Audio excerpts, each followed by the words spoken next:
Assalamualaikum warahmatullahi wabarakatuh. Sahabat beriman yang hatinya senantiasa dalam penjagaannya. Pernahkah kita merasakan beban dunia seakan menekan begitu kuat di pundak kita? Kita terbangun di tengah malam bukan karena ingin bertahajud, tapi karena pikiran kita berlari lebih kencang dari kereta api, memikirkan segala kemungkinan terburuk yang bisa terjadi esok hari. Tagihan yang harus dibayar, target pekerjaan yang belum tercapai, kesehatan yang menurun, atau masa depan anak-anak yang penuh ketidakpastian. Kita mencoba mengendalikan semuanya. Kita buat daftar rencana yang detail. Kita analisis setiap risiko. Kita bekerja lebih keras, tidur lebih sedikit, dan kita genggam kemudi hidup kita dengan begitu erat, seolah jika kita lengah sedetik saja, kapal kita akan karam. Namun anehnya, semakin erat kita menggenggam, semakin kita merasa lelah. Semakin kita mencoba mengontrol, semakin banyak hal yang terasa di luar kendali. Hati kita menjadi gelisah, jiwa kita menjadi kering, dan kita hidup dalam kecemasan yang konstan.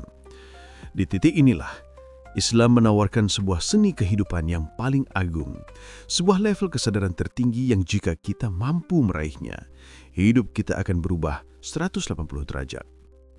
Seni itu bernama tawakal. Sebuah kata yang sering kita dengar, namun jarang sekali kita pahami hakikatnya. Tawakal bukanlah kepasrahan yang buta. Tawakal bukanlah kemalasan yang dibungkus dengan jubah spiritual. Tawakal adalah sebuah tindakan iman yang paling aktif, sebuah bentuk kekuatan yang paling puncak, yaitu seni melepas kendali setelah semua usaha telah kita kerahkan dan mengundang keajaiban dari langit untuk mulai bekerja. Sebelum kita membuka pintu gerbang menuju ketenangan yang hakiki ini, mari kita sama-sama membangun channel dakwah ini. Jangan ragu untuk menekan tombol like, berbagi pandangan di kolom komentar, dan tentu saja subscribe agar semakin banyak jiwa-jiwa yang menemukan oase kedamaian ini bersama kita. Kesalahan terbesar yang dilakukan banyak orang adalah menyamakan antara tawakal dengan tawakul. Keduanya terdengar mirip, namun maknanya bagaikan langit dan bumi. Tawakul adalah penyakit, sementara tawakal adalah obatnya. Tawakul adalah sikap pasrah tanpa usaha, sebuah fatalisme yang malas. Orang yang bertawakul akan berkata, buat apa bekerja keras, rezeki sudah diatur. Lalu ia hanya duduk diam menunggu keajaiban jatuh dari langit. Ini adalah pemahaman yang keliru dan sangat dibenci dalam Islam. Islam adalah agama yang menjunjung tinggi usaha dan kerja keras. Sedangkan tawakal adalah puncak dari segala usaha. Ia adalah sebuah keyakinan yang bersemayam di dalam hati setelah jasad dan pikiran kita telah bekerja secara maksimal. Pembeda paling jelas antara keduanya telah diajarkan oleh Rasulullah SAW dalam sebuah hadis yang sangat indah. Suatu hari, seorang Arab Badui datang menemui Rasulullah dan bertanya, "Wahai Rasulullah, apakah aku ikat ontaku ini lalu bertawakal, atau aku lepaskan saja dan bertawakal?" Maka Rasulullah menjawab dengan sebuah kalimat yang menjadi kaidah emas. Ikatlah ontamu, lalu bertawakallah kepada Allah. Kalimat ini adalah sebuah kurikulum kehidupan yang sangat padat. Ikatlah ontamu adalah representasi dari ikhtiar, yaitu segala bentuk usaha, perencanaan, strategi, dan kerja keras yang bisa kita lakukan dalam kapasitas kita sebagai manusia. Kita harus memilih onta yang terbaik, memeriksanya, lalu mengikatnya di tempat yang paling aman. Dan setelah semua ikhtiar itu kita lakukan dengan sempurna, barulah datang fase kedua. Lalu bertawakallah kepada Allah, yaitu menyerahkan urusan penjagaan onta itu kepada Allah. Karena sekuat apapun kita mengikatnya, jika Allah berkehendak onta itu hilang, ia akan hilang. Mungkin talinya putus, mungkin ada pencuri yang lebih lihai. Disinilah wilayah kuasa Allah dimulai, tepat di saat batas kemampuan kita berakhir. Orang yang bertawakul hanya akan berdoa tanpa mengikat ontanya. Sedangkan orang yang sombong hanya akan mengikat ontanya tanpa berdoa, merasa bahwa usahanya sudah cukup. Seorang mukmin yang cerdas akan melakukan keduanya. Ia akan mengikat ontanya sekuat mungkin, lalu berdoa sekhusyuk mungkin. Ia menyempurnakan usaha bumi dan usaha langit, lalu melepaskan hatinya dari keterikatan pada hasil. Inilah tawakal yang sejati. Untuk mencapai level tawakal, seorang hamba harus terlebih dahulu menggepakkan dua sayapnya dengan seimbang. Sayap pertama adalah sayap ikhtiar, dan sayap kedua adalah sayap doa. Keduanya adalah satu kesatuan yang tidak bisa dipisahkan. Ikhtiar adalah bentuk adab kita kepada Allah, sebab penghormatan terhadap hukum sebab akibat atau sunatullah yang telah Allah tetapkan di alam semesta ini. Allah menciptakan api yang membakar, maka jika kita tidak mau terbakar, ikhtiar kita adalah menjauh dari api. Allah menciptakan penyakit dan juga obatnya, maka jika kita sakit, ikhtiar kita adalah berobat ke dokter yang ahli. Dalam urusan rezeki, Allah menebarkan karunia-Nya di muka bumi. Maka ikhtiar kita adalah keluar dari rumah, bekerja, berbisnis, dan menjemput rezeki itu dengan cara yang halal. Berpangku tangan di rumah sambil menunggu rezeki datang adalah sebuah kebodohan yang menentang sunatullah. Bahkan seorang Maryam, wanita suci yang makanannya datang langsung dari surga, ketika ia akan melahirkan Nabi Isa dan rasa lapar, Allah tetap memerintahkannya, dan goyangkanlah bangkal pohon kurma itu ke arahmu, niscaya pohon itu akan menggugurkan buah kurma yang masak kepadamu. Allah bisa saja langsung menjatuhkan kurma itu ke pangkuan Maryam. Tapi Allah ingin mengajarkan kepada kita semua bahwa untuk mendapatkan sesuatu harus ada usaha yang mendahuluinya, sekecil apapun itu. Ikhtiar adalah bukti kesungguhan kita. Namun, sayap ikhtiar saja tidak cukup. Kita butuh sayap kedua, yaitu doa. Doa adalah pengakuan akan keterbatasan kita. Sehebat apapun ikhtiar kita, ada begitu banyak variabel di luar kendali kita. Seorang petani bisa saja memilih bibit yang terbaik dan merawat tanamannya dengan sempurna. Tapi ia tidak punya kuasa untuk menurunkan hujan atau menghalu hama. Seorang dokter bisa saja memberikan diagnosa dan obat yang paling akurat, tapi ia tidak punya kuasa untuk memberi kesembuhan. Disinilah peran doa bekerja. Doa adalah cara kita menembus hukum sebab akibat, cara kita meminta intervensi langsung dari Sang Pemilik segala sebab. Ikhtiar tanpa doa adalah kesombongan, seolah kita berkata, aku bisa menyelesaikan ini semua sendiri. Sedangkan doa tanpa ikhtiar adalah angan-angan kosong. Keduanya harus berjalan beriringan. Bekerjalah seolah-olah semuanya bergantung pada usahamu, dan berdoalah seolah-olah semuanya bergantung pada Allah. Ketika kedua sayap ini telah kita kepakkan dengan sekuat tenaga, barulah kita siap untuk terbang ke langit tawakal. Setelah kita menyempurnakan ikhtiar dan memanjatkan doa, maka disinilah fase tawakal dimulai.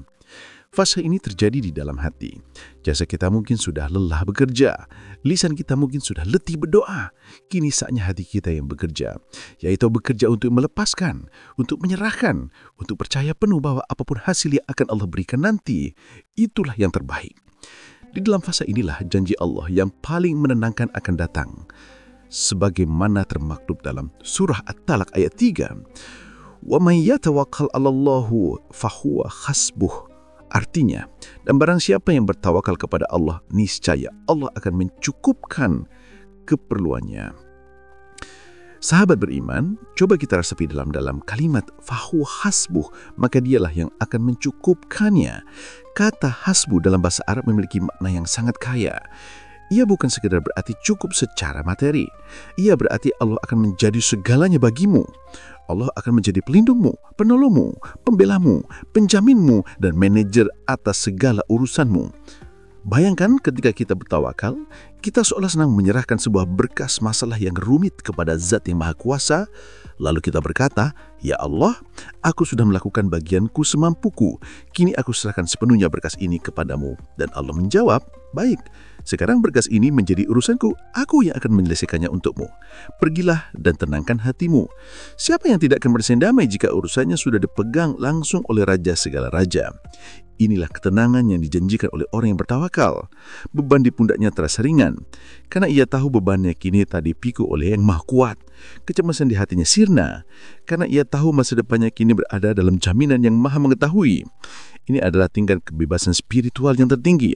Bebas dari rasa takut, bebas dari rasa khawatir, bebas dari ketergantungan kepada makhluk. Hatinya hanya bergantung pada satu zat, yaitu Allah Subhanahu wa Ta'ala. Keajaiban-keajaiban dalam hidup seringkali lahir dari rahim tawakal ini. Di saat semua pintu logika manusia tertutup, di saat semua perhitungan matematika berkata mustakil, maka disitulah pintu langit akan terbuka bagi mereka yang hatinya benar-benar bersandar hanya kepadanya. Rizki akan datang dari arah yang tak pernah diduga. Solusi akan muncul dari jalan yang tak pernah terpikirkan. Karena ketika kita menyerahkan urusan kita kepada Allah, maka Allah akan menggunakan cara-caranya yang ajaib, yang seringkali berada di luar nalar kita sebagai manusia. Secara psikologis, tawakal adalah obat paling ampuh untuk penyakit mental yang membabah di era modern ini, yaitu anxiety atau kecemasan. Sumber dari kecemasan adalah keinginan kita untuk mengontrol masa depan, yang sejatinya penuh dengan ketidakpastian.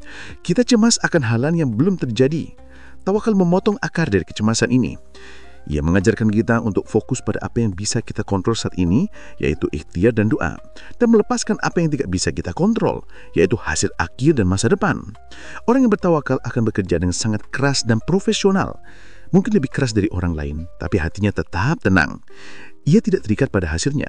Jika berhasil, ia akan bersyukur karena tahu itu adalah pertolongan Allah. Jika gagal, ia akan tetap tenang dan ridho karena ia tahu itu adalah pilihan terbaik dari Allah yang pasti mengandung hikmah. Ia tidak akan membuang-buang waktu untuk meratapi kegagalan atau menyalahkan diri sendiri secara berlebihan. Ia akan segera bangkit, melakukan evaluasi, menyempurnakan. Jika kita sudah memahami bahwa tawakal adalah puncak dari ikhtiar dan doa, lalu bagaimana wujudnya dalam kehidupan nyata? Apa saja pertanda bahwa hati kita sudah mulai terisi dengan rasa tawakal yang sejati dan bukan sekedar angan-angan di lisan? Pertanda pertama dan yang paling jelas adalah hadirnya ketenangan di tengah badai. Orang yang memiliki tawakal sejati bukanlah orang yang tidak pernah diuji. Justru seringkali ujian mereka lebih berat dari orang lain karena Allah ingin mengangkat derajat mereka. Namun yang membedakan adalah respon mereka. Di saat orang lain panik, kalut dan putus asa ketika ditimpa krisis, orang yang bertawakal akan tetap menunjukkan ketenangan yang luar biasa di dalam hatinya. Ia mungkin akan bersedih karena itu manusiawi, tapi kesedihannya tidak akan membuatnya kehilangan arah. Pikirannya akan tetap jernih untuk mencari solusi, lisannya akan tetap terjaga dari keluh kesah, dan hatinya akan tetap kokoh berprasangka baik kepada Allah. Ketenangan ini bukanlah sikap apatis atau tidak peduli. Ketenangan ini adalah buah dari keyakinan. Keyakinan bahwa ada zat yang maha mengatur yang sedang bekerja di balik layar dan bahwa segala sesuatu terjadi atas izin dan hikmahnya. Pertanda kedua adalah kemerdekaan jiwa dari ketergantungan kepada makhluk. Hati orang yang bertawakal tidak lagi terikat pada pujian atau celaan manusia. Ia tidak lagi menggantungkan harapannya pada atasan, pada klien, pada koneksi atau pada kekuatan manusia manapun. Sumber harapannya hanya satu, yaitu Allah. Ini membuatnya menjadi pribadi yang sangat berwibawa dan memiliki harga diri yang tinggi. Ia tidak akan menjilat untuk mendapatkan jabatan. Ia tidak akan menipu untuk mendapatkan keuntungan. Karena ia yakin bahwa rezekinya tidak datang dari manusia, melainkan datang dari Allah. Kemerdekaan inilah yang membuatnya berani untuk selalu berkata benar meskipun pahit dan berani untuk selalu berbuat adil meskipun tidak populer. Dan pertanda ketiga adalah sikap ridho terhadap apapun hasil akhir yang Allah tetapkan. Setelah ia berusaha dan berdoa secara maksimal, apapun takdir yang Allah tuliskan untuknya akan ia terima dengan lapang dada. Baginya, tidak ada istilah gagal dalam kamus seorang mukmin. Yang ada hanyalah berhasil atau belajar. Jika ia berhasil, ia bersyukur. Jika ia belum berhasil, ia yakin itu adalah pelajaran berharga dari Allah dan ia akan mengambil hikmahnya untuk menjadi lebih baik di kesempatan berikutnya. Hatinya bebas dari penyakit seandainya. Ia tidak akan pernah berkata, seandainya dulu aku begini, pasti hasilnya tidak akan begini. Karena ia tahu apa yang telah Allah tetapkan adalah yang terbaik dan tidak ada gunanya meratapi masa lalu. Kisah terindah dan paling agung tentang tawakal telah diabadikan oleh Al-Quran dalam potret sebuah keluarga mulia, yaitu keluarga Nabi Ibrahim alaihi salam. Mari kita renungkan kisah Siti Hajar, seorang ibu dan seorang istri yang ditinggalkan oleh suaminya, Ibrahim, di sebuah lembah yang tandus, kering kerontang, tidak ada pepohonan, tidak ada sumber air, dan tidak ada seorang manusia pun. Ibrahim meninggalkannya di sana hanya dengan bekal sekantong kurma dan sekantong air, lalu ia pergi. Siti Hajar dengan kebingungan berlari mengejar Ibrahim dan bertanya, "Wahai Ibrahim, hendak kemana engkau pergi? Engkau tinggalkan kami di lembah yang tidak ada seorang pun dan tidak ada sesuatu pun ini." Ibrahim tidak menoleh. Siti Hajar bertanya lagi dan Ibrahim tetap diam. Akhirnya, dengan kecerdasan imannya, Siti Hajar bertanya dengan pertanyaan kunci. Apakah Allah yang memerintahkanmu melakukan ini? Barulah Ibrahim menjawab, "Iya." Mendengar jawaban itu, seketika seluruh kecemasan di hati Siti Hajar sirna. Ia mengucapkan sebuah kalimat yang getarannya menembus langit dan bumi, sebuah kalimat yang menjadi monumen tawakal sepanjang masa, yaitu sebuah kalimat, "Jika demikian, maka Allah tidak akan pernah menyanyiakan kami." Lalu ia kembali dengan tenang kepada putranya yang masih bayi, Ismail. Inilah puncak tawakal, sebuah penyerahan total. Namun, apakah setelah itu Siti Hajar hanya duduk diam menunggu pertolongan datang? Tidak. Disinilah ia mengajarkan kepada kita tentang hakikat ikhtiar. Ketika bekal airnya habis dan Ismail mulai menangis kehausan, naluri keibuannya mendorongnya untuk berusaha. Ia berlari-lari kecil antara Bukit Sofa dan Bukit Marwa sebanyak 7 kali, bolak-balik mencari kalau-kalau ada kafirah yang lewat atau sumber air. Inilah ikhtiar yang maksimal. Ia tidak menyerah. Dan tepat setelah ia menyempurnakan ikhtiarnya, di puncak kelelahannya, saat itulah keajaiban dari langit datang. Allah mengutus malaikat Jibril untuk menghentakkan kakinya ke tanah di dekat Ismail, dan dari hentakan itu memancarlah mata air Zam-Zam yang penuh berkah, yang airnya tidak pernah habis hingga hari ini. Kisah ini adalah sebuah miniatur perfect dari proses tawakal. Ada perintah Allah yang ditaati, ada penyerahan diri yang total, ada ikhtiar fisik yang maksimal, dan diakhiri dengan pertolongan ajaib yang datang dari arah yang tidak diduga. Dalam perjalanan ikhtiar kita, seringkali kita merasa bahwa keberhasilan itu adalah murni karena usaha dan kecerdasan kita. Perasaan inilah yang bisa menjadi pintu masuk bagi kesombongan dan bisa merusak nilai tawakal kita. Allah memberikan sebuah peringatan yang sangat halus namun tajam dalam surah Al-Anfal ayat 17. Ayat ini turun konteksnya setelah Perang Badar, di mana kaum muslimin yang jumlahnya sedikit berhasil mengalahkan pasukan Quraisy yang jauh lebih besar. "Falam taqtuluhum walakinallahu qatalahum wa ma ramaita idh ramaita walakinallaha rama." Artinya, maka sungguh bukan kamu yang membunuh mereka, akan tetapi Allah lah yang membunuh mereka.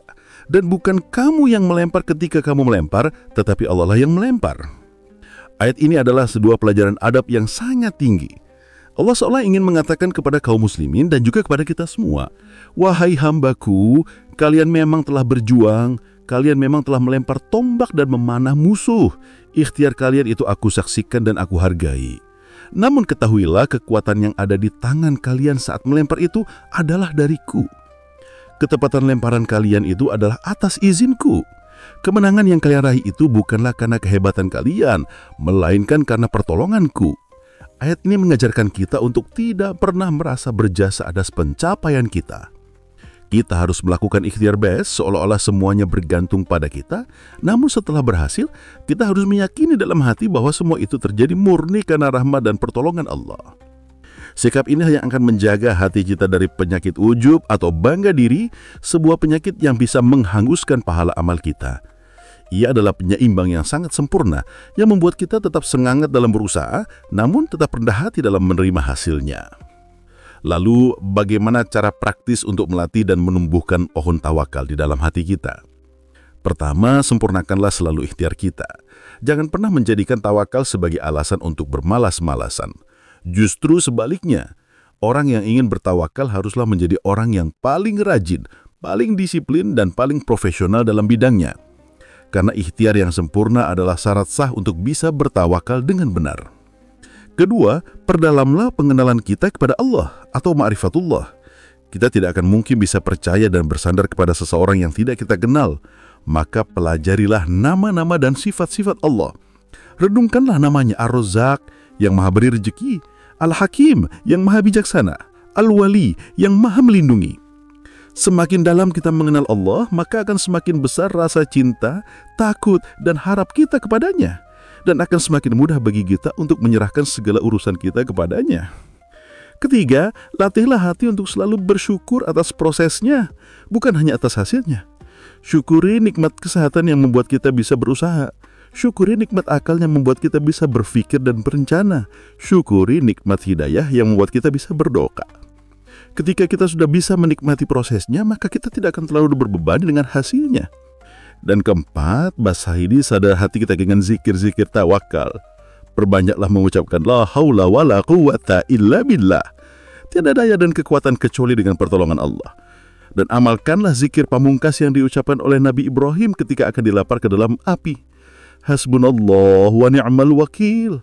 Cukuplah Allah sebagai penolong kami dan Dia adalah sebaik-baik pelindung. Kalimat-kalimat ini bukanlah sekedar mantra. Ia adalah afirmasi iman yang jika diucapkan dengan penuh penghayatan akan mampu menanamkan rasa tenang dan keyakinan yang kokoh di dalam jiwa. Sebagai akhir dari perundungan kita sahabat beriman, tawakal bukanlah sebuah tujuan akhir yang statis. Ia adalah sebuah perjalanan, sebuah pendakian spiritual yang harus kita latih setiap hari dalam setiap tarikan nafas kita. Ia adalah seni menyeimbangkan antara usaha yang maksimal dengan kepasrahan yang total. Ia adalah kunci untuk membuka gerbang keajaiban dan pintu pertolongan dari Allah. Di dunia yang serba tidak pasti ini, di tengah badai kehidupan yang bisa datang kapan saja, tawakal adalah satu-satunya jangkar yang akan menjaga kapal iman kita tetap stabil dan tidak garam. Lepaskanlah genggamanmu yang terlalu erat pada dunia, ingatlah hatimu hanya kepadanya. Lakukan bagian sebagai hamba dengan sebaik-baiknya, lalu biarkan Allah melakukan bagiannya dengan caranya yang paling sempurna. Niscaya kita akan menumbuhkan sebuah kedamaian yang tidak akan bisa direnggut oleh siapapun. Sebuah kebahagiaan yang tidak bergantung pada kondisi. Itu kebahagiaan bersama Allah.